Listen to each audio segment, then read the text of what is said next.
Hello everyone, আজ সারাদিন তোমাদের সাথে কোনো রকম ব্লগ শেয়ার করতে পারিনি। তো আজ সারাদিন অনেক কাজ ছিল আর কি, সেই জন্য শেয়ার করতে পারিনি। তো এইখানে দেখো মা রুটি বানিয়েছিল, তার সাথে সিমুয়ের পায়েস করেছিল। তো ভাবলাম মা যেহেতু শ্রাবণ মাসের রোজা রাখছে, তো একটু মাকে হাতে হাতে হেল্প করে মায়ের ইফতারটা সাজিয়ে দিই। তো মায়ের জন্য মা একদম বেশি কিছু করতে দেয় না। তো এখানে মা কাঁঠালের একটা মানে এঁচোড়ের বলতে পারো একটা তরকারি করে, তো এটা খুবই ভালো লাগে রুটির সাথে খেতে। এইখানে আমি ফলগুলোকে একে একে সাজিয়ে দিচ্ছি, খেজুর, আপেল আর লেবু যা যা থাকে আর কি। তো এরপরে আমি মা যেহেতু সিমুয়ের পায়েস করেছিল, তো ওই জন্য সিমুয়ের পায়েসটা মাকে আস্তে আস্তে একটু করে ঢেলে দিচ্ছি। সারাদিনে বিভিন্ন ব্যস্ততার মাঝখানে এইটুকু আমরা মায়েদের জন্য যদি করতে না পারি, তাহলে মনটা খুঁতখুত থেকেই যায়।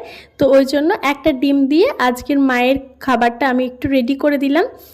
আর এই দিকে দেখো মা যখনই খাবে, সে ইফতারে নিজের থালা থেকে আমাকে কিছুটা তুলে দেবেই। এটা হচ্ছে মায়ের একদম বরাবরের স্বভাব।